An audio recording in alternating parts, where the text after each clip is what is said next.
There's no such thing as a good and bad food. There's no such thing as clean food. No superfood. There's no such thing as a superfood? Well, okay, so hold on. Break this down for us. Now we're going to fight, dude. No. As long as you don't overeat for a long period of time, which is what a lot of people in the United States do, while staying sedentary, you'll be totally fine. What we're starting to recognize is slowly but surely the food that we do get from grocery stores, right? The food that we are eating from restaurants, whether that's fast food or even high end, dude, all of it's designed to kill us. So I never think it's the food that's at fault. It's always the lifestyle. Sugar and carbs make you gain weight, which is completely false. Is there a way I can eat mac and cheese for the rest of my life and stay fit?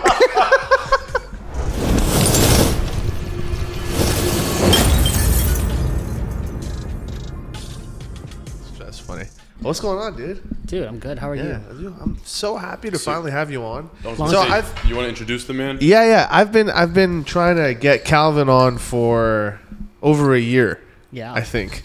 You know? And shout out to the follow-up because here he is. We figured it out. So, so why don't you kind of like spend like a quick 30 seconds kind of introducing yourself, letting the audience know what you're all about. Yeah. Yeah, we'll get rock and rolling. I'm Calvin. I'm a full-time content creator. I specialize or niche in the fitness and food space. I make your favorite foods healthier. And I guess kind of like I heal some people's relationship with food. So they have a better sense of like nutrition and just overall health and quality of life. You know, I wanna throw this in. Do you think it was harder to find good food back in the day, or do you think it's harder now to find and source yourself good food? You mean like at like restaurants or like just in general? Because I feel like now everyone and everything is like cutting down on quality to cut costs. And so now it's like, if you want to go out and eat, you have to be very selective where you eat, right? Which I'm not sure like if 100 years ago it was the same thing or not, but just like a bit curious if like you've ever kind of studied that or looked into it. Well, I personally think like food is best as it's ever been. Now? Now. Okay. Just because of competition, everyone's stepping it up. People are more. Go ahead. In what realm are you saying food is better than it's ever been? Are we talking about like food you get from the grocery stores or food from the restaurant perspective? Because I know that's kind of your focus niche. Yeah, I would say both. Both. Okay. Both. Grocery store because people are more concerned about quality now, and the restaurants as well because people are just so creative now in 2024. Yeah. And then on top of that, more cuisines are introduced now, like. Chinese food isn't viewed as just like orange chicken in general. So it's now like dim sum and different types of dumplings. And which I'm yet to try, by the way. So you're saying there's more cultural appropriation going on with food? Is that what it is? Or like yeah, people are more open to it too. I see. Okay. Like kids aren't getting made fun of for bringing X to lunch anymore. I see. As we did as kids, you know. I see. Interesting. I'll be honest. I feel like one of the directions I'd like to take the conversation. I guess we'll start with this because one of my biggest concerns is the quality of food that we do consume on a daily basis. I feel like just in general because once you put corporations behind anything like pharmaceuticals, behind food, what we're starting to recognize is slowly but surely the food that we do get from grocery stores. Right? The food that we are eating from restaurants, whether that's fast food or even high end, dude, all of it's designed to kill us. Like, I was having a conversation with a buddy of mine because, we do events, travel events and stuff like that.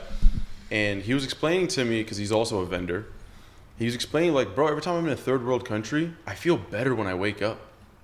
Just from the food that I'm eating in that third area. World? From third world countries. What? And I told him, I was like, bro, that's insane. I literally have the same experience. What? Where? When we went to, and I'm not gonna, I guess they're not all third world. I'm not gonna disrespect people. Be like, what? Thailand's not third world. But like, let's say for you start example, listing all the third world countries, guys. Like, let's say for example, like the different parts of Mexico that I've been to, right? Costa Rica, Colombia, Malaysia, Thailand. Some of the countries that I've been to, I swear to God, it's like. You go and a couple days in, you start waking up and you're more energized. You know what I'm saying? Your skin starts to clear up. Sure. And it's just like, you just start to feel better as a person. You know what I mean? Like when we went to Costa Rica, bro, I mean, the food wasn't necessarily Costa Rican cuisine, I'm not going to lie. It's not it's not something to write home about, Sure. right? But it just felt cleaner. And here we are pulling 5-mile hikes on a daily basis. We're flipping, we're walking, we're moving our bodies for hours a day. You know what I'm saying? That's because you're on vacation. No, yeah, 100%. I get it. But it's like what I start to notice, because I tell myself that, right? That it's because I'm on vacation, I have this newfound energy, right? Every time I come back, I'm so motivated to get up in the morning, get my day started, go kill the day. All it takes is 2 or 3 days, and I'm back into my old routine. Oh yeah. You know what I'm saying? Completely normal. And I feel disgusting again. You know what I'm saying? Like it's just it. And in my mind, it 100% has to do with the foods. And slowly but surely, I'm not trusting the foods that we are eating here in the States. I see. At all. Are you talking about Just like? flipping dumped all that on. Eat some fruit, my guy. So like, are you talking about fruits like this? I'm talking about everything. Okay. Everything few and far in between. Yeah. You know, because we understand certain things. Like if we go like, oh, you know, McDonald's, right? That's absolutely disgusting, right? But I mean, it depends on the day. yeah, right. Sometimes it hits the spot. But no, I meant disgusting in terms of your insides, right? But then, like, you know, there's videos that are coming out where people are buying fruit from Costco, for example, and like they're literally bending it like rubber. Oh, I've seen that. I've seen that. That's normal though. Yeah, what is that? It's just oxidation of the fruit. It's just like it's a normal thing. Yeah, but why, It's why, easier- is, why is that all of a sudden popping up as a trend now? Like, have you seen it? It is a trend, but like that's been happening. So Like I've gotten mangoes like that tons of times. It happens to all fruit. Really? Yeah. So I never think it's the food that's at fault. It's always the lifestyle. Because like you said, in Costa Rica, you do completely different things when you're here. You're more sedentary in the United States. You're working. You're more focused on what you're trying to do, make a living, or it's on vacation. Obviously, you'll have less stress. You'll be walking more. And on top of that, you probably won't be snacking as much. And why would you eat Oreos on vacation? You would rather have the country's food, which is probably more nutritious and probably, like you said, like made by hand and just more like, on the natural side. Yeah. I respect that. I respect that a lot because we are very sedentary here. And a lot of people, they don't have a proper routine for their exercise, nor do they have a proper routine for their nutrition either. So I do respect that answer. I just, once again, the concern becomes because, all right, so one of the businesses that I have, my brother and I, is we're involved in it. We have local raw honey, right? We know raw honey is a superfood, right? And so just because of the area that I'm in terms of business, and then we do the sugarcane as well, also superfoods, so many benefits, low glycemic index sugars, really good for you stuff, right? It allows us to kind of explore a lot more of the food industry and recognize there is a serious need, educational need, but then also just a revamp of our food industry in general, right?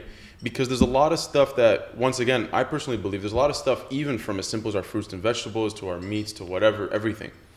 There's a lot of stuff that goes involved in the processing of these foods that when it enters the body just goes, I don't even know what the hell this is, right? But because your body is capable, it just nukes it with its stomach acids. It just nukes it. It's got to process it anyways. You know what I'm saying? It's got to break it down somehow. After it drops this nuke on it, when it finally gets to the intestines, there's no longer any nutrients for the intestines to process. So now it's just waste. All you did was fill your stomach, empty it.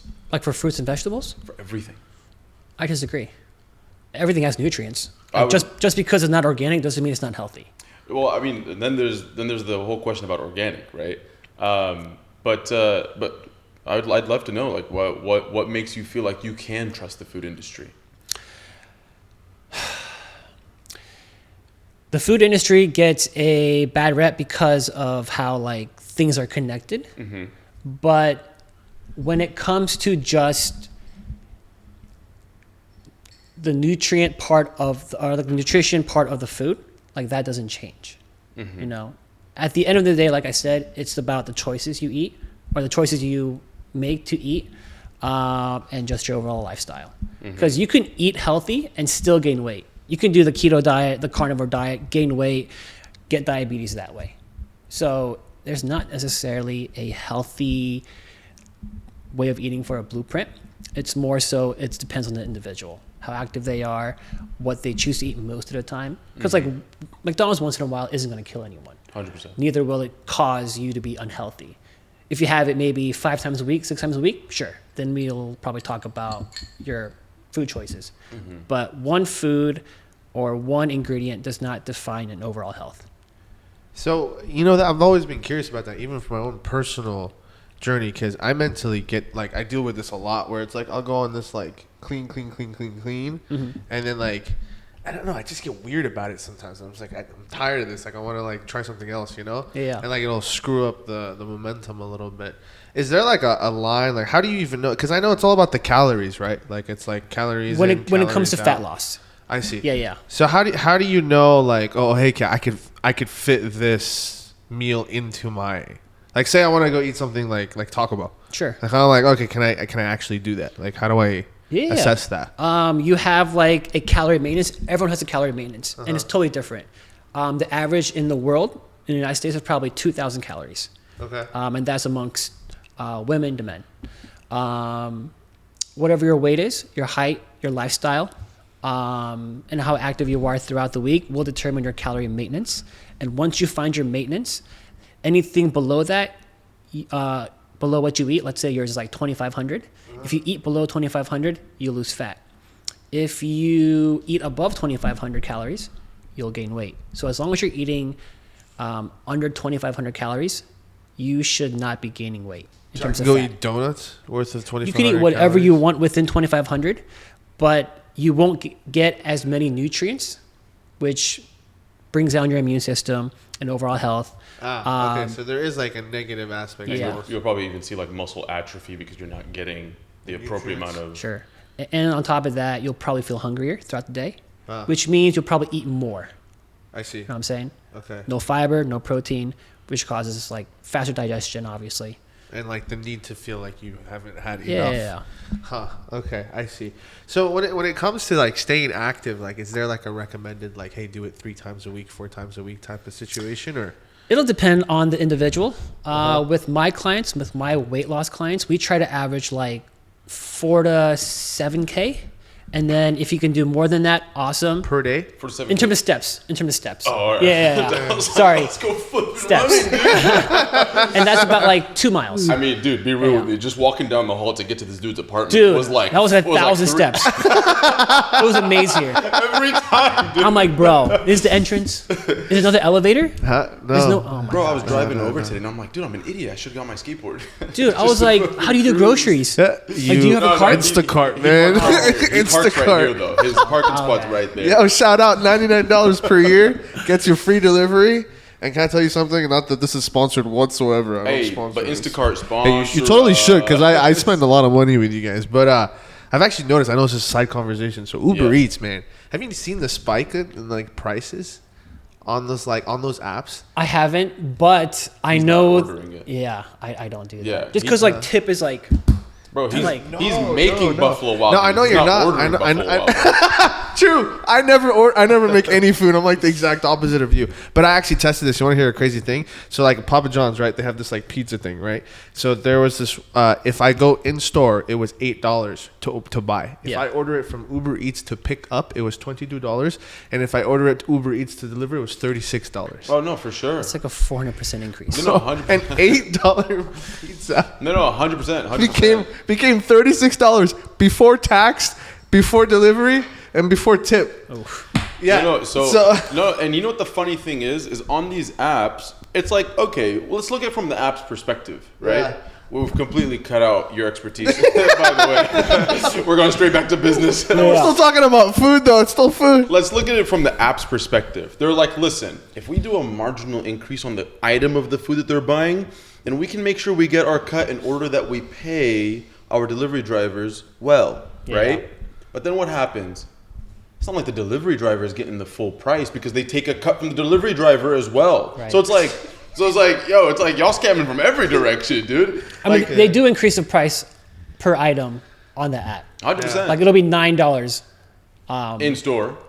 in store, and then it'll be $10 or $12 on the app. Well, so I'm okay with like $1 or like a 5-10% increase, but when we're talking about 400%, I'm like, this is theft. Is this even legal? Yeah. You know? But But convenience. speaking of, the reason why I brought this up is because Instacart has a lot of fair prices. Anyway, back to our conversation. So, 7,000 steps a day. 4 to 7. Sure, 4 to 7? Yeah, depending on what you can do. So here's the thing. So what if like a guy like me works from home? Like you think like it's like sometimes I can go a whole day and not move. It's crazy. Yeah, that's very common. Yeah. Get your ass I out. was thinking the same thing. Get my ass Yeah, out. yeah. Like you gotta move. Yeah. You know, whether it's like in the house, outside the house. But Dude. go ahead. Has anybody ever done like a standing desk with the treadmill under it? A ton of my clients do that. No flipping Yeah. way. Like they'll legit be working at their desk and walking. You've never seen that It's before? harder to be That's productive. no doubt. Yeah, yeah, 'cause you- yeah. But you can do it while you're 'cause watching your a show. brain is like, You know, no. like if you're on a meeting, you can definitely do that. You know, turn off your camera, walk. Yeah, No, that's I thought true. about it because you said it's hard. Imagine you're on a meeting and they're like, hey, "Okay, Adam, what are your thoughts?" You're like, "I think this is a really good idea." I mean, you're not on an incline. You know, it's a brisk walk. Funny, dude. Yeah, That's crazy, man. No, but you know, incline walks are like goated. they're tough. The incline walks tough. are goated. I Yeah. swear to God. Like In terms of getting your heart rate up, it's phenomenal. Yeah. no, I mean, I think when you compare like because obviously like a sprint you can't compare it to a walk in terms of like how effective it could be towards the body, right? For heart health, yes. For heart health, but also in terms of just like duration, right? Mm-hmm. What you would achieve in terms of what you would achieve in a walk in a long time, you can achieve in a sprint technically by some standard in a shorter time. Whatever Yeah. the case is, once you turn that walk into an incline, whoa, man, it's flipping, it's nuts. Oh. By the way, a degree in kinesiology, exercise science. Likewise. Yeah, hell yeah, dude. Flipping, go. where at, dude? Loyola Chicago. Oh, sick. Yeah. Dude, Cal State Long Beach. Bro, I mean, I didn't go to PT school. That's what I wanted to do. That's what I want to do as well. My GPA wasn't good enough, so. COVID. Oh, I see. You know, because when you get a call from the clinic and they're like, "Hey, no, we can't do shadowing hours anymore," you're like, "Time to change the course of my life." Yeah. You know.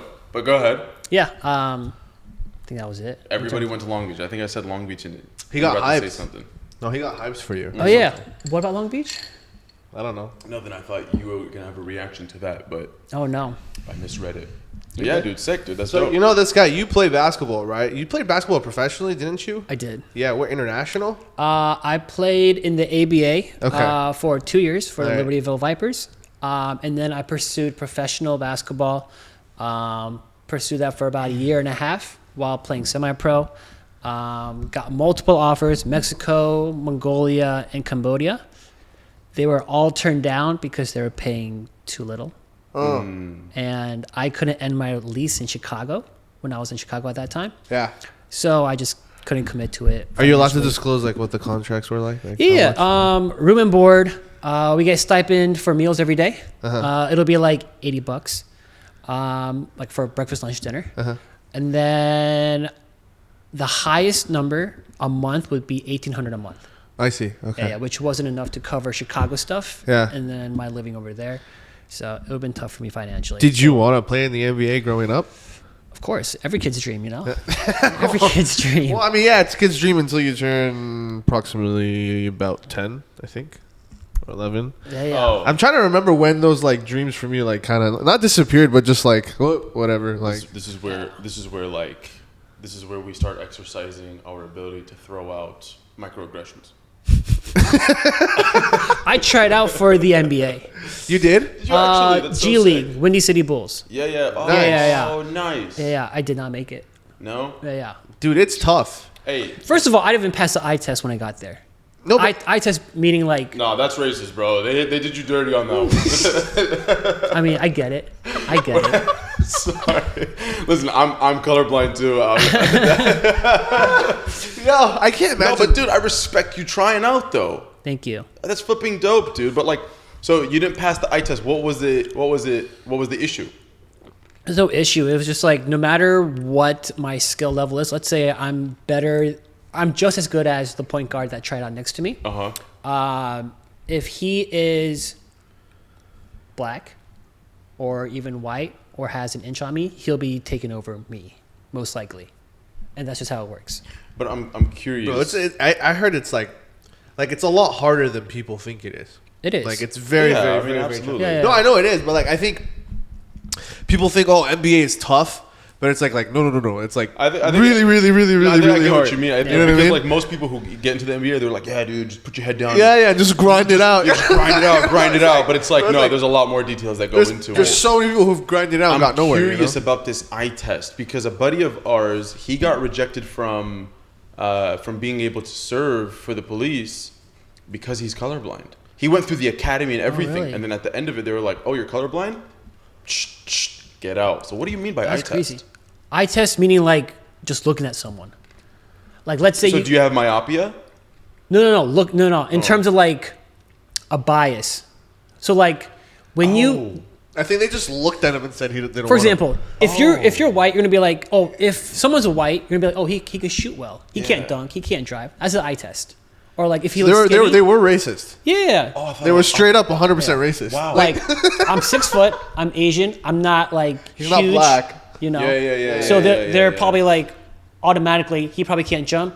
He's probably smart. Okay. That's the eye test, right? Probably a good coach. What well as a They're coach. like, thanks for coming in today. You want an administrator job? We got But yeah. positions in finance. No, Yeah. okay, so okay, continue. The eye test happens everywhere you go. Whether it's getting into Harvard, whether it's getting into the workforce, or even like sports in general. That's nuts. Okay, no, okay, I lost my train of thought on that, but that's crazy, dude. Oh no, I got it. So in terms of just like, because you said you tried out. Yeah. So how deep into the tryout did you go? I went all 3 days. So you actually did all of the metrics they were testing for. Yeah, we did. It was basically like a combine scrimmages. Right. I had to pay. I think it was $325. That was the fee to try out. Yeah. Usually agencies cover that, but I didn't have one then, so I just paid out of pocket. But yeah, we did all the tests: vertical, slide test, sprints, etc. So I mean, we did it all. And being realistic, how do you think you scored amongst everybody else? Score, I was actually like in the middle. Okay. Yeah. Fitness, I always exceeded in. Mm-hmm. My vertical standing was 37, and the approach was 39, which is what they measured. Okay. But at the end of the day, That's not bad though. thank you. Yeah. My 39-inch vert doesn't compare to someone who's 32-inch, Yeah. but he's also 6'8". That's facts. So he's Yeah. launching from a lot higher. Yeah. So He's that's quicker. actually. He's quicker up there. So it's really funny because I always think about this because our other co-host, he's 6'5". Yeah. Right. And him and I we've been homies for a long time, unlike this guy. But anyway, so we've played basketball a few times. This is that we've had our fair share of playing different sports together, and it's funny because we both can grab the rim the exact same way. Yeah. You know what I'm saying? Uh-huh. And he's had a very short period of time in which he could actually dunk. You know what I mean? Yeah. But our vertical reach is exactly the same, but I'm 6 foot, he's 6'5". You know what I mean? Yeah, So yeah. I always kind of just like, I look at him and just like, yeah, I'm more athletic than you. You are pound for pound. Yeah, Pound for pound, you are. absolutely. To be able to do. Hey, bro, I'm not competing with you, bro. I used to try. I actually, like, when I was, 17, 18, I was, like, into parkouring for a while. Oh wow. Yeah. That shit's hard. What? Yeah. For, Off like, buildings years. Yeah, like off buildings and stuff. and yeah. rails. That's crazy. And so I messed up my back even more, and like so I just stopped because it was just like this is. But your range of motion has to be really good. Oh yeah, so one of the things that I used to do a lot was try to like dunk. I mean, I'm Yeah, short. I'm 5'7", right? So I used to get literally the closest I ever got was like to the tip, the bottom tip. Of the rim. Yeah, of the that's- rim. That's respectable. I respect that a lot.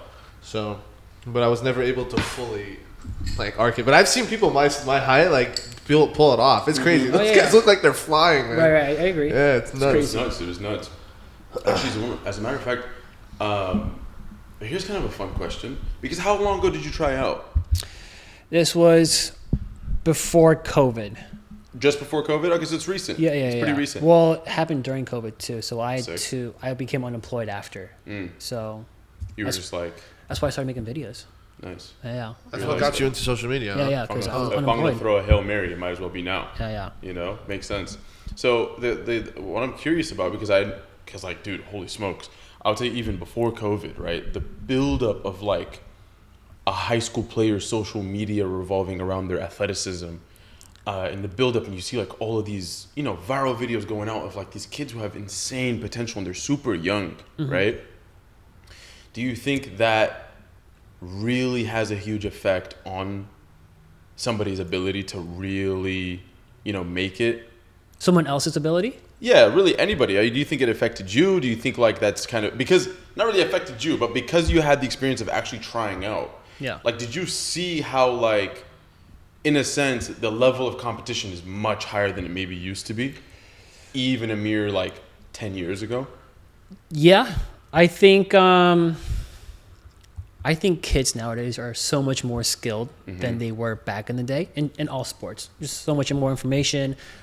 People know how to get to the right spots now. Like playing in college or at the next level is more, like people know more about it and how to do it. Yeah. Versus back then. So I feel like the level is definitely higher nowadays. Why do you think that is? It's like the social media thing, right? Like, Has to be. Like D1 or nothing, right? And I feel like D1 is like, or if just playing college is just like glorified. And playing after high school at any level, you should be thankful for, you know? Yeah. So I think also just because of the fact that, you know, these clips go viral and people become superstars at a young age, even though they're literally not even playing professional. I think that allows younger and younger people to kind of just have like that visual learning, you know, because they're just so exposed to what they see, it registers better in their mind and they're able to perform it outwardly. Visual learning. yeah, really. I mean, they're just That's the exposed gist to of more, it. like you said. Yeah, Hell just yeah. more exposure. So you switched to food. Yeah. Why food? Why I was not? always, so it was first fitness. And You were like a coach before, right? I wasn't a coach during COVID and everything. I just became a coach for nutrition 2 years ago. Nice. Okay. But I switched to food because that's all I could do during COVID. It's what I was passionate about. And then I was also trying to lose my COVID weight. And so I was posting my progression, what I ate, and then randomly a video just took off, which was the Dairy Queen protein Oreo shake, or the Blizzard. Fire. And then after that, it just kind of like took off, and that's like what I stuck with. So like, why were you even posting those videos? Just cause, like, For accountability for myself, Oh, okay. to be on track, and to teach my friends, like, you don't have to just eat like chicken and broccoli. You can have this within your goals. so you weren't even trying to like get. I wasn't trying to go with it, viral. right? No. I was just trying to, like, you know. Have fun and just Yeah. Really, dude. That's- Absolutely. that's So cool. I wasn't good at making videos. I didn't know anything about it. So interesting. yeah. Now, did you choose that because you saw like there was like not so much saturation in that niche? Because I'll be honest with you, I feel like that specifically what you're doing, taking the popular foods and making it healthier. Yeah, we've seen it before, but there's not a lot who do it. Mm-hmm. Yeah, you know yeah, what I mean, I agree. As I mean, like, compared to like the person who's like, oh, let's go try out my favorite restaurant today. Let's go try out this one, that one. It's like too many people have done that already. Yeah. You know, For so sure. It's like I feel like that's a little more niche. For sure, it's niche, and I'm glad I chose this niche because it's two things everyone can relate to, whether it's fitness, health, or even food, or all three. So I think it ties well with everyone. Hell yeah. So at what point did this turn into like a business, or Turn into a business probably July 2022. That's when I quit my private chef gig in North Carolina. I got hired through these two brothers. They're like the face of e-commerce. They saw my TikToks and they were like, can you just do what you do on TikTok for us full time? And I was in Chicago. And so they flew me out from Chicago to North Carolina to be their private chef. how was that? That sounds like It was a lot of fun. Yeah. I cooked for 6 people. how much do you get paid for something like that? How much does a chef? Because I've always been curious. It differs. This was a very unique contract. I was specifically for them and their families and their goals. It was 120 though. I made 120 in the year. So like 120K. Okay, nice, Yeah, yeah, nice. yeah. Oh, that's solid. They pay you out a month, so you get put on a retainer to work for the for like. For those two, yeah. That's pretty dope. Yeah. Nice. Groceries they cover. Wow. Okay. I had a card, so. What about cost of living? That was on me. They covered the first 3 months as my trial. Nice. And then it was a trial for me, not for them, because they were like already bought into it. So after 3 months, I was like, "This is dope. I like it. This is a lot of fun." And they were like, "You can still do your content." I was like, "Dope." That's a cool ass opportunity. I'm not gonna lie. That sounds like. No, you ever see that guy who like posts his? He's the private chef for like some people. Oh, in the Hamptons. In the Hamptons, Yeah, yes, yeah, thank yeah. you, bro. Low key, like the only thing that I would have trouble with is obviously the cooking experience, but also the thing that I would have trouble with personally is like, because when I used to be a personal trainer, it's like sometimes my day would start as early as like 4 a.m., 6 a.m., average 9 a.m. Yeah. But it's like I have to be in the gym for the next 12 hours. You know what I mean? So the thing that really kills me about a job like that, even though it's so dope, it's like the fact that you're on other people's time. That's the part that gets to me. No, I agree. Know? And on top of that, like stocking, prep, cleaning, like no one sees that, right? Everyone sees the final product. Yeah. All the before stuff is. Are you training. using like their kitchen or like your kitchen? Yeah, I'll be in of their course. I'll be in their kitchen. If they have a schedule to be on, I'll cook in my kitchen, deliver it to them. Meetings, or if they're out of town, then I'll just be cooking for their wives. Interesting. So yeah, So it takes $10,000 a month to get a private chef. That's kind of dope, though. I'm not gonna lie. it's probably less for if you're trying to hire. He was able to. I was You were, like, specific unique. because I had to track their macros too, calorie intake, the protein intake, Wow. what their goals were. Right, 100%. So I did that for them. Yeah, he was able to, and plus you had like I guess like the reputation, so you're able to make the demands. Bro, I would love to hire somebody like that. Are you kidding me? Like that's the biggest thing I struggle for with. sure. Like 100%. it removes all I the think you thinking. could do it for 2 or 3K a month with groceries. Really? Yeah.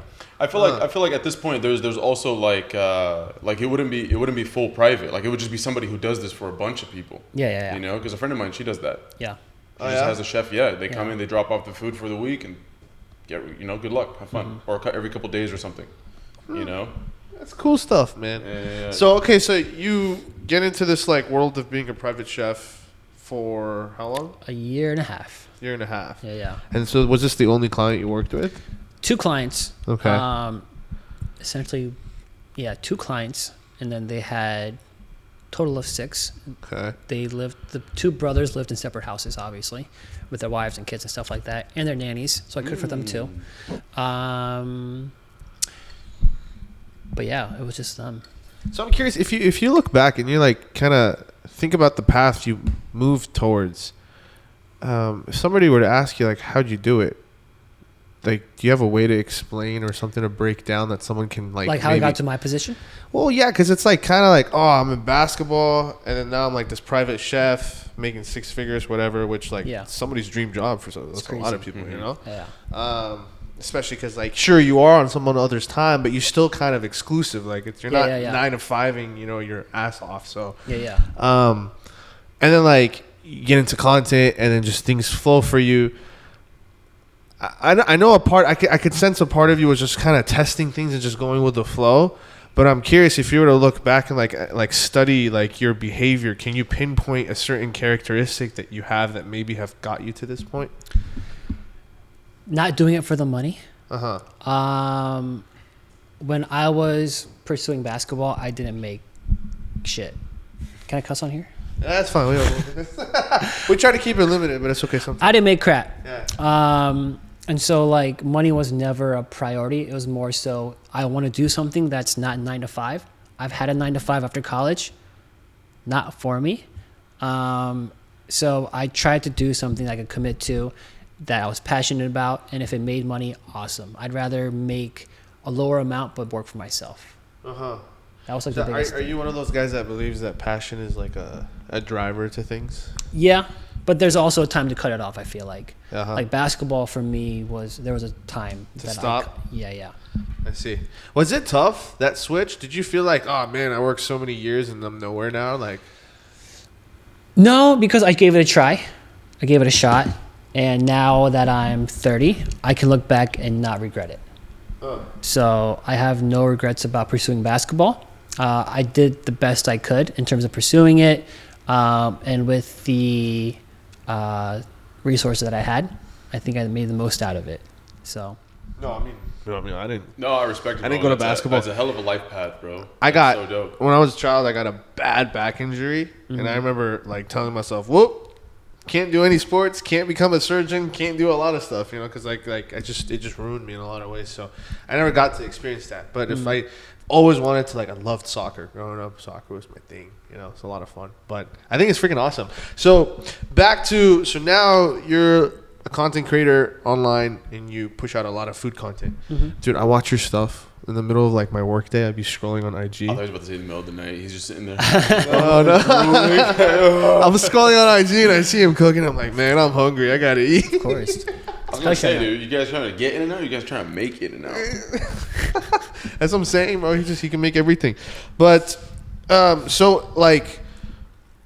did you have previous business acumen? No. Okay, so how did you learn just on the fly? How did you learn to take this and monetize? You're making money off of your brand, obviously. Yeah, yeah. So how does someone even do that? Because somebody's like, oh, okay, cool, I got views, but now what? I've had to ask a lot of people that were also in the space too. Unfortunately, a lot of people were new to this because the content creation space was so new. Right after COVID, it became saturated, and no one really knows what the price or how to monetize besides OG YouTubers. So it was kind of like a learn as you go type thing, and you got to learn quick or else you're going to get left behind.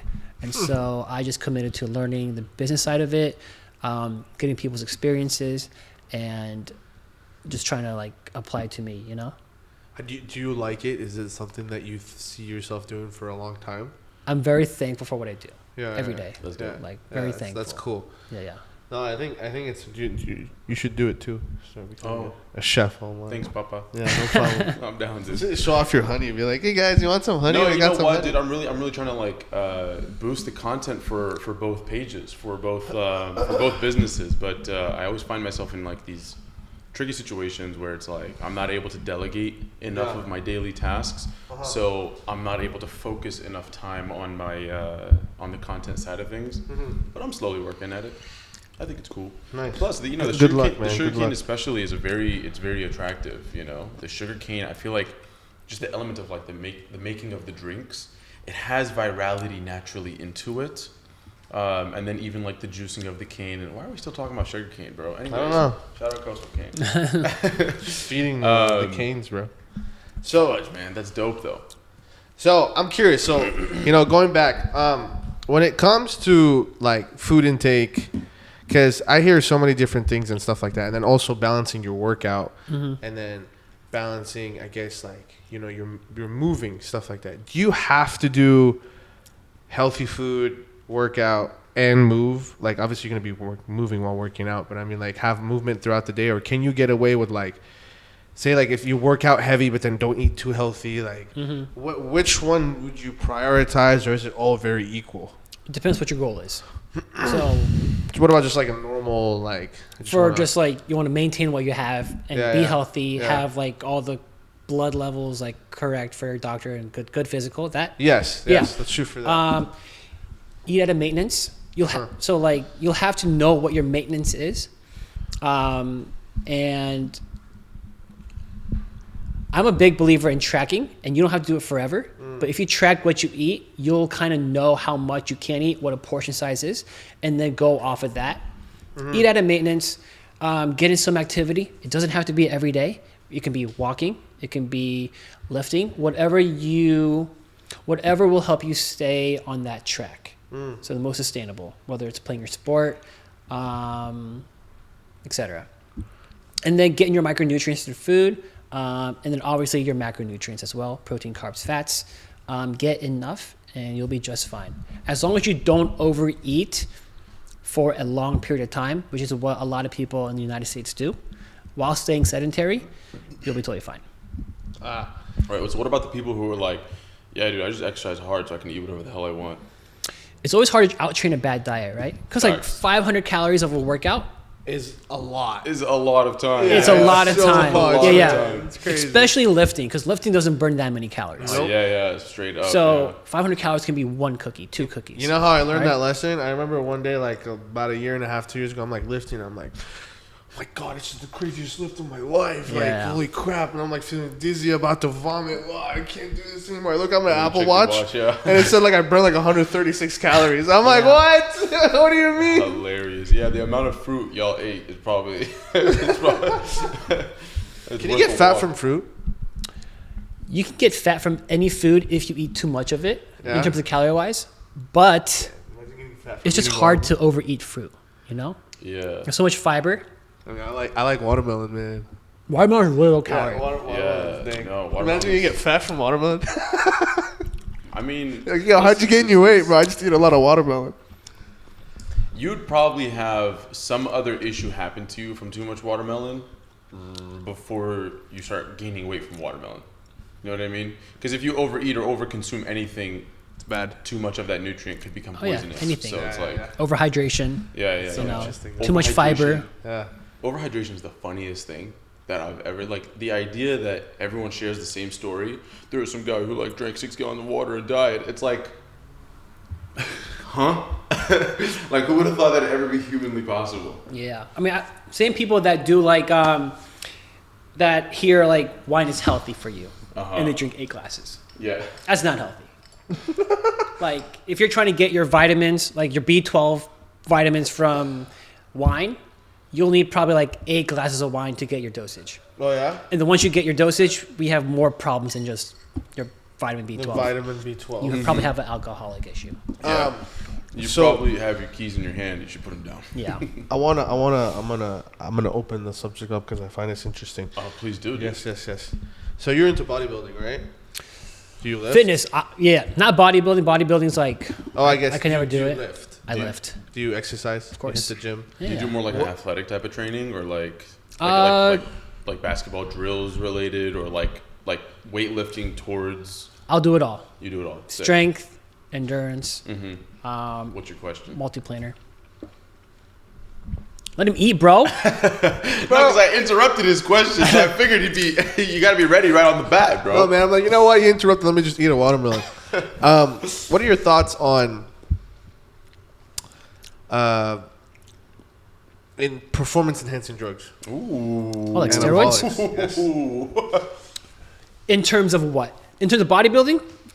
Great. I mean, you need it. You need to be in that category and to compete and to go for your pro card, you have to take steroids. Okay. I think from that, you can kind of determine his answer for overall as well. Well, how about say, like hormone optimization? Yeah. That whole thing. So like getting on like TRT if you have like low testosterone. So it's not necessarily to compete, but more so to live a healthier, quote unquote, natural life. Yeah. What are your thoughts on that? Do you think that's good for your long term? Do you think it's like terrible? Because like there's so many different opinions on whether or not TRT is a good thing or not. If you have the correct dosage and is monitored by a medical professional, then I don't think there's anything wrong with it. Especially if it's with your quality of life, because you want the best quality of life while you're on this earth. Do you ever watch those like exercise, like quote unquote scientists on YouTube? You know, what's his name? Jeff Nippert, I think that's his name. You know what I'm talking about? Maybe. I'm probably seeing him around. So he'll get on like, obviously he's like a big YouTuber, but they'll start talking about like the science and the breakdown of things, right? Because there's a lot of people of the opinion that stuff can like shorten your life or cause like heart diseases and stuff like that. I'm not sure if you've ever like done any research around that topic or what you have an opinion on that. I haven't. But before optimization of a muscle group when you're working out, that should be one of the last things you should worry about. You should more so worry about your consistency, how often you go to the gym, and form, your volume, and just finding the right schedule for you. So you're more into literally just the nutrition aspect. Yeah, I'm not certified or haven't gotten my certification in like PT. Yeah. No, I'm always curious to ask people who are like in that space. Since you are a big fan of nutrition, this stuff dank. Phenomenal. Since you are in, nutrition is your kind of your go-to thing. Yeah. Similar question to his. How do you think somebody through either nutritional hacks, as in like I'm talking like maca root, lion's mane, stuff like that, those type of nutrients, versus everyday consumables, how would you say it's best? What's the best way for somebody to optimize their hormonal levels through like consumables from everyday stuff? Is that even a thing, by the way? Because I also hear like some people like food, like, yeah, bad if you eat terribly, sure your hormones can go like off. Right? Yeah. But I'm talking like I've always been a big fan of doing research on like I said, like maca root. You know, we've all heard of I don't know what you guys. Tangat Ali. What's the other one? I keep forgetting. But there's a bunch of like stuff that just like, I guess like there's this research behind them where it's like, oh, if you consume this, it's gonna help boost your testosterone levels, right? Yeah. And there's so many of them, right? So I do believe through certain consumables, not just from, you know, a standard clean healthy diet, but even adding certain things to your everyday diet, it could really help optimize your hormones. Sure. And so what do you know and what would you recommend?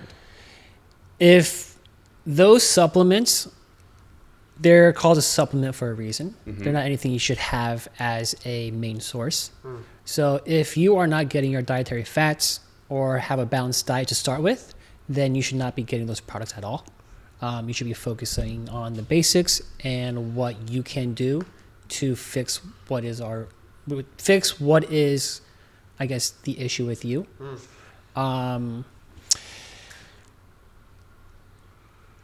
Yeah, at the end of the day, companies are trying to sell product. Like, for example, AG1 green powders. Mm-hmm. Like, if you are getting your fiber and your vegetables from a powder, then we have other issues.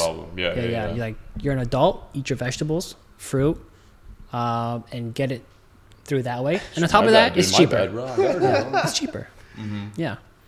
It's cheaper. What do you mean, like long term, like hospital financially, bills? like I mean, like AG1 is probably like $50. Oh, okay, right? okay. Fruit, vegetables. Imagine $50 worth of fruit, bro. Like, yeah. low key, that's these days right here. probably half this plate. Not even probably a quarter, depending where you shop. That's a good point. That's a good point, though. Yeah. In terms of, I guess, from like, you know, if it's a monthly supply or whatever. Okay, hey, I'm gonna throw at you something. So, say somebody is broke, doesn't have money, and can barely afford, like, you know, I mean, they have money enough to like get along and maybe eat like Taco Bell or something, right? Yeah. They don't know how to cook. It's not their thing. What do you suggest for those kind of people? Assembly stuff. Assembly stuff. Assemble. So don't cook. Assemble. Assemble meaning like sandwiches, wraps, making like a tuna salad. You don't need to cook to have nutritious food. You can also do like, I don't know, buy a crust or a bread from somewhere and make like pizza toast, you know, cheese, sauce, your protein, whatever. And just honestly assemble if you don't have time to cook. Yeah. If you're on a budget, there's always budget friendly stores. Aldi, what's another one? Like 99cent. Like I haven't been to a 99cent in a while. Yeah. But yeah. Bougie guy right here. No, what? You're no, one? Is that your spot? No, I've never been there either. Listen, if he lived in LA, I promise you, if he lived in LA, this guy would make sure he... I just dropped the whole You flustered him. If this guy lived in LA, I promise you, he would never choose an apartment unless it was right above an Erewhon, and he would still pay for delivery. This guy's bougie. I like it. Oh, you have a standard. To go, probably. Huh? You have a standard. That's good. Dude, low-key, I'm trying to get our honey into Erewhon. Erewhon's very picky about what they have in their store. No doubt, but they also have certain brands that are just like, as a honey producer, I look at the brands that they do have, and I'm just like, that one's cool, that one, you know? What makes it not cool, you think? So, when it comes down to the honey industry, right, there's a fun fact that most people should know. That fun fact is that the honey that you can buy off of the shelf if we look at the historical amount of honey that has been produced and that is sitting on shelves, it's larger in terms of sheer quantity than the honey that has been produced by bees. Yeah. So that's a very big concern, right? Sure. So imagine it's like, do I need to try to come up with an example? Or No. you get the idea. I think we all understand. Okay, cool. I was like, Where are you getting the honey from, bro? I was about to make a weird example, but I'm like, let me just pass on that. So it's like, cool, there's a fun fact for you, right? So then it becomes very concerning. And then you find out another fun fact. Hey, the FDA allows corporate honey companies to add up to 30% syrup into their honey and still label it as pure. And you're like, what the flip am I even consuming at this point? You know what I mean? How much of that is high fructose corn syrup, right? And then there's like other fun facts where it's like, hey, they recognize as a corporation, because they spent millions and billions on consumer sciences, they recognize, hey, people don't want to look at a jar of honey and be like, why is this different color from that one? Why does it have a different texture? Why is it different flour? What's all this garbage? So what they do is they go, okay, we're just going to get our hands as much honey as we can. We're going to dump it all together, mix it all together. And then we need to add chemical components in order that it becomes one color. Mm-hmm. But when you take honey from nature, it has all these different shades and varieties. You know what I'm saying? So they need to add this chemical component in order that it has a consistent color. They cook the hell out of it in order that it has a consistent texture, and then it doesn't crystallize. And then they start bottling it, whatever. Cool? And so you sit there, and once again, as a honey producer, I look at the honey industry and I'm just like, that's disgusting. What are they feeding people? You know what I mean? And then, from a marketing standpoint, that's where I start to ask the question. It's like, what other foods are going through stuff like this? And that's why like I kind of went hard on like the whole thing of not trusting the food industry. And then once again, from a marketing standpoint, it's like, okay, well, that makes us different, right? How can we be different? And so it's Are really, you plugging yourself in? This is like the fourth time you've plugged yourself in on this podcast, bro. Fifth one's coming up. Anyways, so it's like, what's it called? And so it's like, okay, well, me as somebody, if somebody asks me, hey, how do I get good, solid, raw honey, then it's like, dude, figure out who the source is and then figure out who has the connection directly to the source, right? To get it straight from the bees, right? And so that's why even looking at something like Erewhon, and I can look at some of the brands that they may carry, and it's like, I'm down to ask the harsh questions. Because I have that experience. Yeah. So, to be fair, GMO has been able to make more food for us and more affordable, which has improved people's health when it comes to vegetables and fruits and other goods. So it's interesting because like I feel like it's just the red pill community, man. Like that community of people who are just willing to go against the vibe. There's a lot of like social media people these days coming out and saying like there's a lot of like weird stuff in your food. I didn't even know about the fruit stuff until you brought it up. Because like I just when the fruits are like what you're talking about, yeah.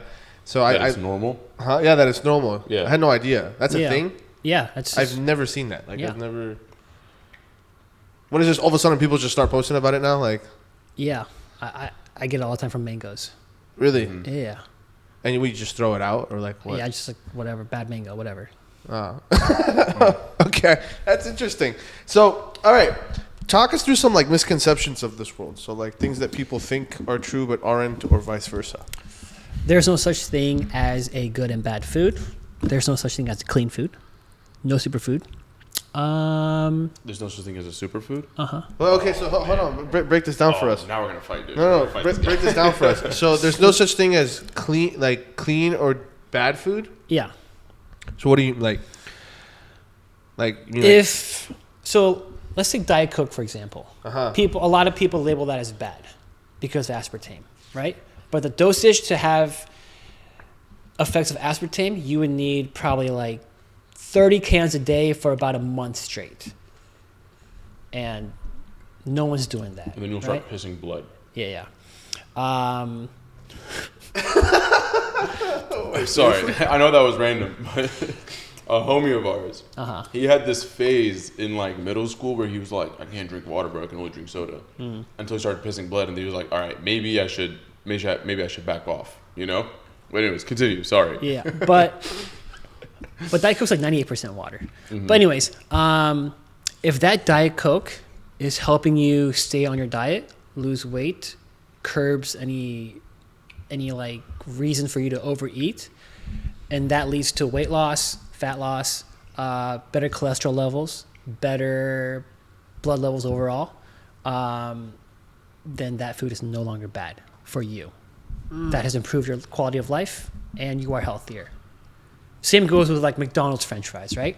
If that order of fry will help you stay on your diet because it like helps you adhere to it, and it continues your track to lose weight and encourages you to eat healthier throughout the week, then that McDonald's fry isn't bad. If anything, that's healthy for your overall diet. So it's not bad. It's just not as nutritious as an apple. That's the only difference. What are your thoughts? So I know you brought up Diet Coke. We'll go back to the misconceptions in a second, but Diet Coke versus regular soda. Yeah. Do you think there's a difference? In terms of so like what's because better you for know like when people say like, oh, your brain reacts to it the same because it's still quote unquote thinking it's sweet, so you're like not really getting diet benefits. That's so stupid. Yeah. Yeah, that's so stupid. Like it's 0 calories. There's no way you can gain weight from it. It's impossible. Like there's a placebo effect too. No, like because it has like the sweeteners in it, right? Like so your mind thinks it's actually like sugar. And so it's not like helping your insulin levels or anything like that. Like it's the same thing as drinking regular soda. If anything, it doesn't raise from a sweetness from like a sugar. Yeah, it doesn't raise your insulin level. It has no sugar. It's impossible. Right. Because you got. I don't know. I'm not an expert in this. Yeah, so that's what I'm saying. Like you can't really do a placebo effect because insulin is only triggered when there is a high level of glucose in your sugar in your blood. It just depends on the individual. Like if sugar makes you want more sugar, then probably limit it. If having like something sweet or sugary curbs the rest of the stuff, then have it. You know. So are you against like completely like 100% no cheat meals, like kind of military your way through it type of mentality, or? There's a time and place for that. Okay. Some people function better like that. Like they got to dial in or else they'll fall off. And then some people need that balance of I need a break here and there in order for me to keep going. So it just depends on the individual. I know a lot of guys just grind it through. I'm like a grind it through type of person. As you look like you are too, actually. Like just grind it through, like no breaks. I can definitely, if I have a set goal and there's something I'm trying to achieve, then yeah, absolutely. Yeah. Otherwise, 90% of the time, I don't give a flying F about anything. I'll be honest. So yeah, it just depends on the individual. Yeah. Okay, so misconceptions. So what else? Sugar and carbs make you gain weight, which is completely false. Carbs and sugar are just easy to overeat, which means you'll probably overeat in calories because it's just delicious. Who doesn't like carbs, fats, and sugar, right? Yeah, that's true. Mm-hmm. But like, do you think like, I think it's because it's the sugars, right? Because like you'll get like a small piece of cake that has like 700 calories in it, right? It's just the mix that they put in it. And honestly, you can easily overeat like with desserts and stuff. Yeah, and Americans don't overeat carbs; they overeat fats. Huh? Like people think it's the carbs. It's the burgers, the ice cream, the desserts, cookies. They all have butter. They're fried, oils. They're all fats. If anything, they're overeating that versus overeating carbs. Sure, like cookies and ice cream and all that, they have carbs, but they also have a high amount of fat. Okay, so I want to actually go back to the point since you mentioned fats. I want to go back to the point of you saying there's no such thing as good foods and bad foods. Yeah. So how would you compare a cow milk butter versus a vegetable-based margarine? One is so from the cow butter, it's probably slightly more nutritious in terms of vitamins and stuff like that and minerals versus the vegetable one. In terms of calorie wise, they're probably the same because they're both fats. Right. But yeah, if you're getting your source of vitamins from butter, then we have other problems. You know what I'm saying? You should get your vitamins from vegetables, proteins, like meats. Okay, so for something like in the case of butter, it's like it should be used in a small quantity anyways. Right. So it's like it doesn't really matter if it's vegetable or cow milk. Yeah. Okay. Oh, and since we're talking about vegetable oil, seed oils are not bad for you. No? No. Food that is made with seed oils aren't nutritious. Fried chicken, fried Oreos, French fries. Fast food uses seed oils. Chinese takeout uses seed oils. But that doesn't make seed oils bad. It just makes the overall dish not as nutritious. It's like boba. Yeah. And it's calorie dense, high in fat, probably minimal protein. So it's not the seed oil. It's not the one ingredient. It's the entire thing. And if you overeat that, you're probably going to overeat calories, probably get hungrier throughout the day because you don't have as much fiber, not as much protein. So it's just easier to overeat. So it's at the end of the day, it's about your overall intake and not that specific ingredient or food. I like the perspective you have on this stuff, to be honest, because like in my mind, it's kind of just like It's a bit more relaxed. it's killing you. Yeah, it's Yeah. very, Yeah, it's a lot more relaxed. relaxed. Absolutely, it's a lot more relaxed. It's not killing you. It's not as nutritious. Not helping you. Yeah, it's yeah, just yeah. not helping you. But you can always Isn't that the same thing? Like, not nutritious is just bad food? no, because like I said, if that bad food is helping you stay on your overall diet, then it's good for you. If that bad food for some isn't, people, it's good food. yeah, yeah. Well, what's the thing is the main thing, especially from like any nutritionist perspective, the main thing is that you're getting enough of the things you're supposed to get. You know what I'm saying? You're getting enough of it. And that's why he keeps referring back to like, hey, dude, if you're getting your main source of XYZ from this and that, this is a problem. Go figure out your main courses. Yeah. Don't worry about the supplements. Go figure out your main courses first. Get all that in check. And then we can talk about throwing in a bag of chips every once in a while, having a cookie every once in a while. Yeah. You know? What if you're kind of like at a point where you're stuck? Maybe like you're on Adderall for so long and you just haven't really been eating. I'm being serious. Like you know, you're haven't been. Came out of nowhere. I love it. No. I mean, it's just things that I've seen friends, I've seen other people experience, etc. Like, you know, I've gone through certain digestive issues and stuff. Well, like, you know, you go for a while where like you just get your body used to just like not eating, right? And you're just not functioning properly. Yeah. Or maybe you're overeating too much and Sure. you're like, damn, I don't know how to slow down. Like, how do you click that hard reset? Like, what is there like a strategy that you recommend people to follow? No, everyone's different. With my clients, we analyze what you do, what you like to do in a routine, and then we adjust. We don't change anything in terms of like behavior or like just 180 switch. We slowly implement and we add things. The more we add to your lifestyle, the more things will drop.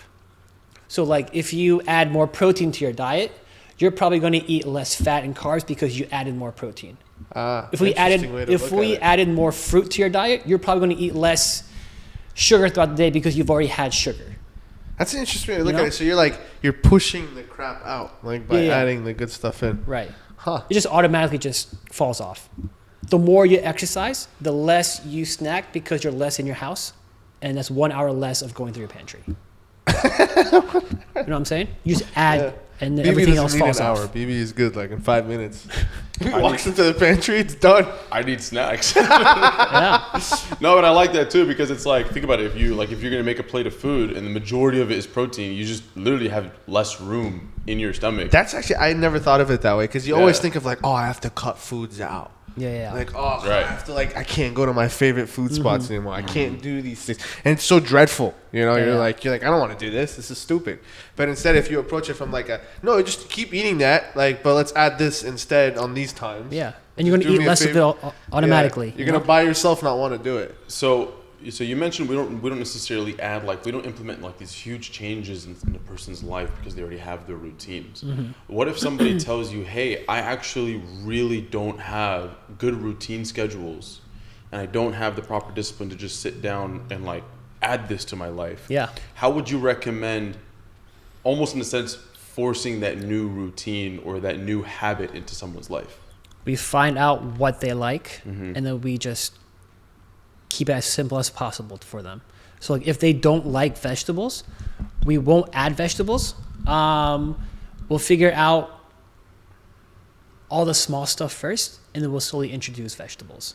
Or we'll find a way to hide vegetables in their food to get more nutrients, whether it's like blending it up or putting it in a smoothie that you can't taste, you know? But mostly it's just like adjusting to their lifestyle, and then soon enough we'll introduce these things as you get acclimated to your new routine. No, I love this approach. You're meeting them where they're at, and you're taking them to where they need to get to. You know, which is awesome. I feel like every person should approach it that way. Because seriously, because like it's viewed as like a inconvenience. Yeah, you know what I mean. Especially because like healthy food's hella expensive too. Like so expensive these days. You know, to go out and like. I mean, food in general is expensive now. I feel it is. It's crazy. Yeah. Oh, you guys want to know? You want to hear something insane? So I'm on TikTok yesterday, and this like video pops up. And it was this guy who was like talking about how he had like a purchase order from Walmart that he had like a cart, like a screenshot of a cart that he had back in 2022, 2 years ago. Okay, it was like 40 something items, and the total was $160 or something. I saw that. Yeah, I saw that. And today he went to go reload those same items, and the total came out to $440. That's crazy. Fudge, dude. Dude, But here's the thing, though. 400%.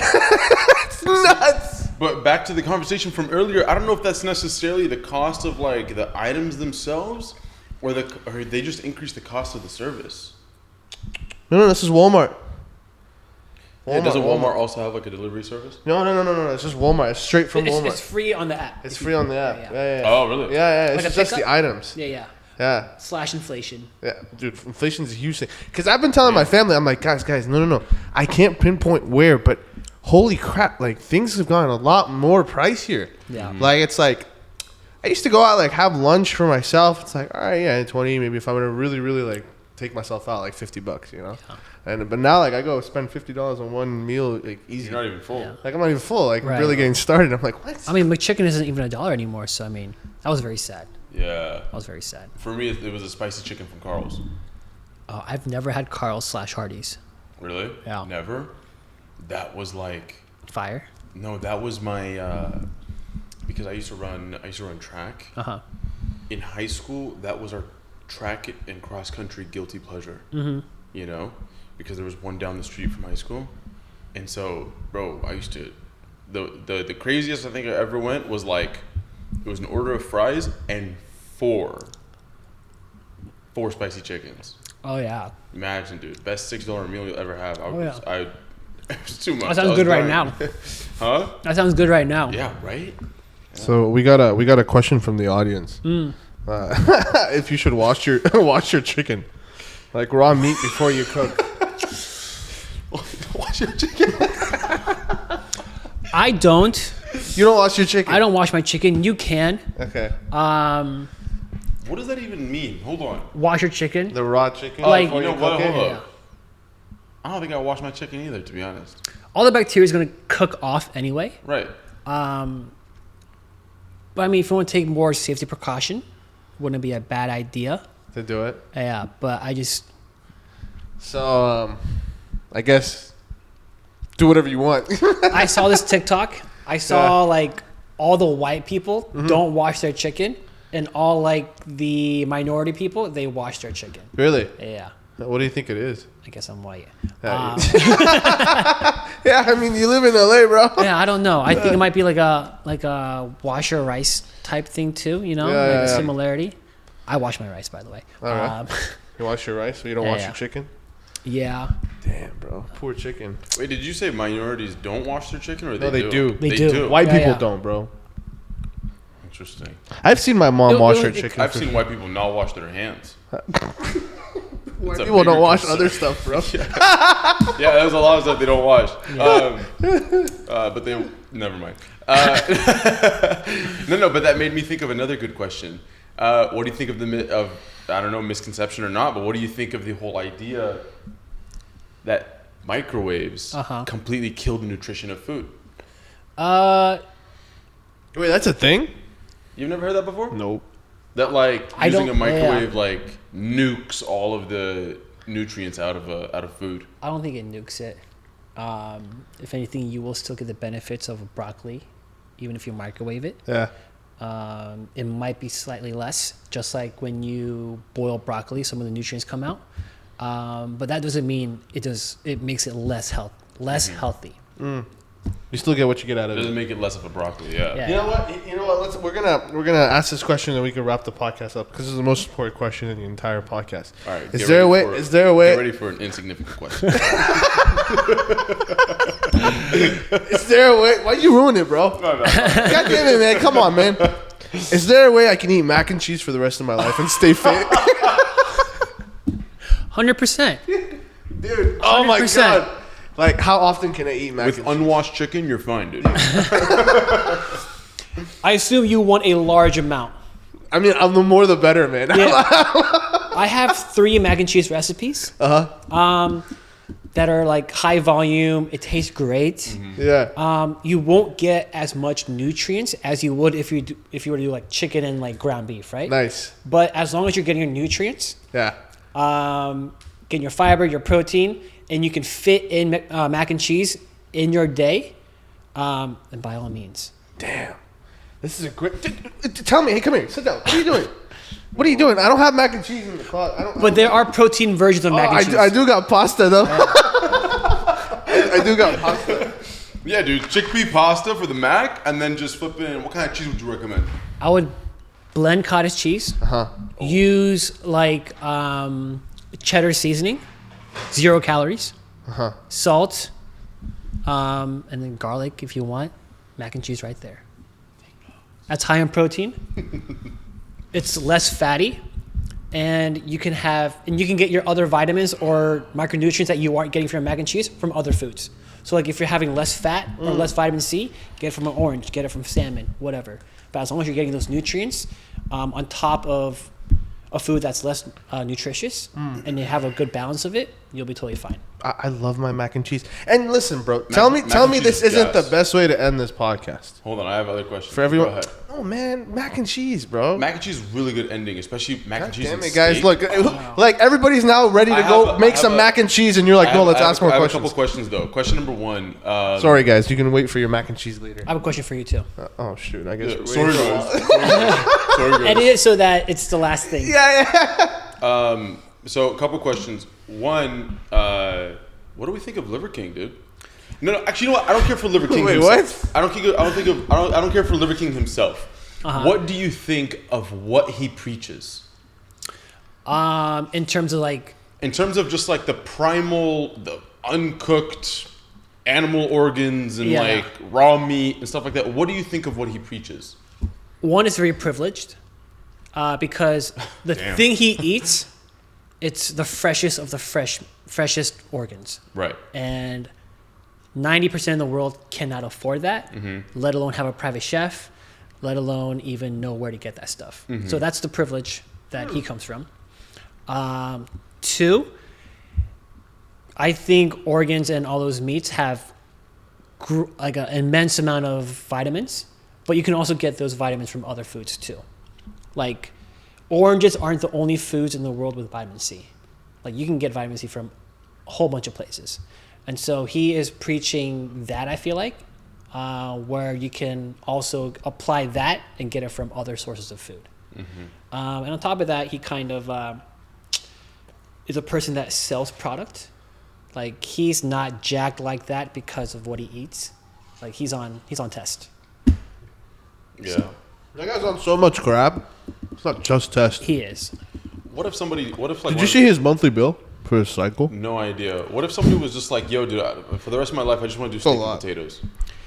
I love it. Steak and potatoes. You probably won't get like vitamin K, but I don't know, supplemented or like, yeah, Fudge, man. get it from somewhere else. You know? That's what I want to do. Just steak and potatoes, dude, and some mac and cheese. Yeah. But yeah. Cheese. What's your question? Superfood. Bro, we're going back. What's He your wants- take on it? He wants to fight, bro. Remember you told him that we're go. gonna fight. No. I mean, here's the thing. You know, I gotta respect his opinions because you know the man is in the expertise of nutrition, I don't have any. I don't have too much to back me up in terms of like accolades and whatnot. But I do genuinely believe when we talk about certain things like raw honey, pure honey from the source. We talk about other bee-related products such as bee pollen, royal jelly. They do have not necessarily miraculous, as if like it's consume this and magic happens, but I do believe that yes, they do have great long-term effects in terms of like helping out certain parts of your blood levels, in terms of boosting your immune system, raising your natural energy levels. Yes. You know, and although they might come off as superfoods because they are in a sense a natural supplement, right? Where it's like, once again, if you can get those supplements from your foods, then you don't need to rely on anything else. Right. And I do 100% respect that, and I understand that. But I do believe that there are these natural foods from nature, and as long as they are in the purest of form, they do have kind of like these, for the lack of a better word, superpower effects. You know? But they are similar to supplements, because this is what we tell people. Similar to a supplement, you have to be consistent 2 to 3 months before you actually start seeing the benefits of it. Right, like creatine. So superfoods, in my mind, it is basically supplements. You know?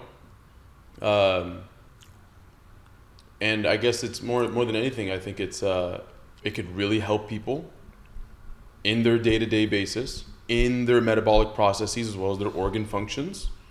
And yeah. I mean, I don't disagree with anything you said. Okay, I thought we were going to fight. No, I'm no, like, no. dude, get on the I don't disagree with anything you said. Like broccoli is considered a superfood. Spinach, salmon, right? All high in protein. Because it has it encompasses a lot of the nutrients that we need for our body, and has a lot of macronutrients that our body needs as well. And it's good balance, right? And it's like there's a lot of it compacted in that single item. Yeah. So I wouldn't say it's super, because if you had none of those foods in your diet, no honey, no salmon, no broccoli, whatever, but you got it from all these other foods you had in your diet that aren't considered super, but you got all your nutrients and your macros, then your overall diet is super anyway. I agree. Yeah. So I wouldn't say there's a super food, but there's a super diet. Super diet, right? Like you got all your nutrients, you got all your macronutrients, you got an activity, you're good to go. So, you know, there's going to be like a fitness coach that's listening to this. He's like, yeah, that's a good angle for my next ad. There's going to be another fitness coach who's looking at this and be like, both these guys are retarded. Like, hey, you guys want to know my super diet? Greg Doucette just comments on everything. But every diet is dependent on the individual. What works for you won't work for the next person. So, thoughts on peptides? Same difference, huh? Yeah. Same stuff? Yeah. Do you think, would you recommend them to people to check out, or nah? If you need it, if you really want it. Yeah. He's like super chill about this stuff. I just want to flip and keep like throwing questions though. That's the thing. Go ahead, throw questions. So in terms of like, because we're talking about making sure everybody gets all of the necessary nutrients and vitamins that they need on a daily basis, right? So if you were to give us,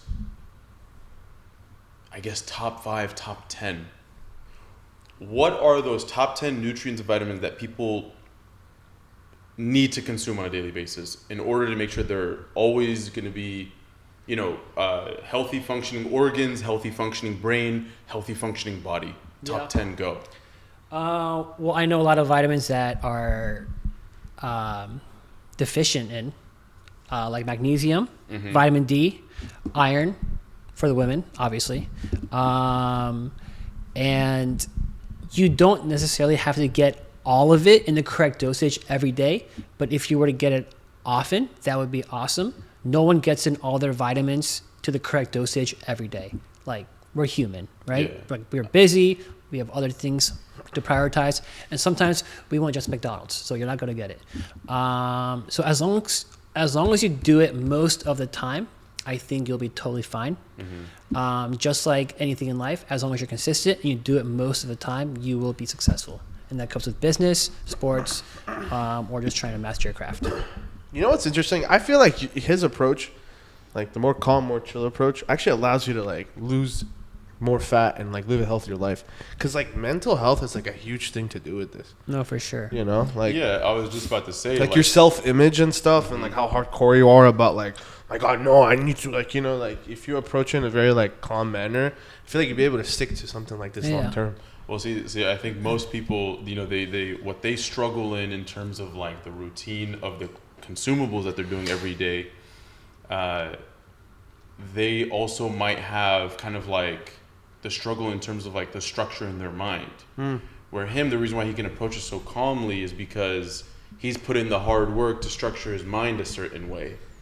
So the routine just, it just presents itself in the everyday. But yeah, you can eat your cultured food if you want to lose weight. I know a ton of people, a lot of my clients, they're, I get from all over in terms of diversity. I had a Hispanic client. She's like, oh, I can't have as much tacos as I want anymore. And so we're like, no, you can have tacos every day. We just got to learn how to fit it in. And we can make like a lower calorie, higher protein version of your favorite tacos. Tacos sound dank. Yeah. You should go ahead. Do you fast? I don't fast on purpose. Okay. For me, I would much rather be hungry in the day than at night. Because at night, I'm like pantry hoarding, right? Yeah, I'm in that bitch. Oh, I'm about to die. Yeah, I sit in there. So I'd much rather be hungry. People have cigar rooms in their home. He just has a pantry with couches. So fasting just controls overall calorie intake. Yeah. That's about it. So why don't you like to eat during the day though? Because once food touches my mouth, I have a hard time stopping. Oh, I see. So I like to have a larger lunch and have no breakfast. And then if I'm really hungry in the daytime, I'll try to curb my hunger with like an energy drink, a Powerade Zero, a low calorie coffee, a coffee that's not like 300 calories, maybe like a 20 calorie coffee with like almond milk and like Splenda, because Splenda is 0 calories. I'll do that, and then it'll hold me off till lunch, and then I'll have like a 700 calorie lunch, and then dinner I have about like 1,000 left, maybe 1,300 left. I'll have a big dinner with dessert. So that's how I like to do it. Just calorie bank. Okay, listen. Are your questions done? No, I like to do fasting throughout the day, especially because it helps me with mental clarity. Because the moment that food hits my stomach, the moment food hits my stomach, I'm gone. We've lost the plot. The train is off the tracks. Like it's just you know. You slow down. Completely slow down. So for the mental clarity, I like to stay in a fasted state. I see. You know what's funny? Actually, like I like fasting too, but I go through like a window like around lunchtime where I start like to get really shaky and nauseous. It's weird. Like I enter this like I need something in my body. Like even if it's a little something small, I'm just gonna feel like I'm gonna pass out. Like it just feels funky. If you ever feel like that, you're probably in a deficit. Yeah. Because like when you sleep for 8 hours, when you sleep, you burn about 50 calories per hour. You've burned 400 calories. Wow, while sleeping? While sleeping. This is why I love sleeping. It's more than your workout. Yeah. God damn, So you're probably in a deficit. Let's say you ate your maintenance the previous day. You burned 400 calories while sleeping. You're in a deficit.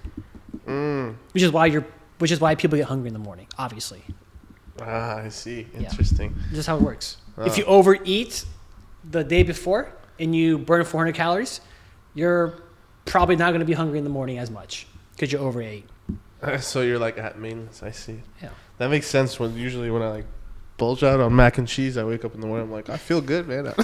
Yeah. You're at a maintenance now. Yeah, I'm chilling. Yeah. No, because I'll go the best ones. I swear.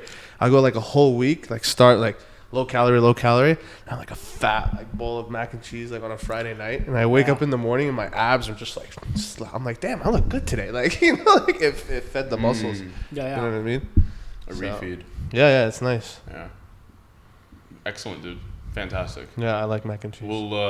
I can have the rest of my questions for off camera. For sure. Okay. Calvin, where can people find you on social media, man? They can find me on Instagram, TikTok, YouTube, Facebook, wherever. I'm all over. Handle is Cook Like I'm Book. Nice. Or you can go to cooklikeimbook.com if you want to see any of my cookbooks. I post all of your favorite foods, whether it's fast food or culture's food. I make it low calorie, higher in protein, and it'll be on that website. Dude, I need to get his cookbook. You need to get his cookbook. Everybody needs to get his cookbook because it's fire. I'm honestly straight up. Like, I'm not even trying to gas you up, bro. Like your food content is lit. And then go ahead and shout out the sauce. Oh, actually NDA. So you're special. Ooh, I've spoken too much. It's okay. But I will have something coming out hopefully by mid Q3. All right. Yeah. So follow him so you can find out mid Q3 what the hell we're talking about.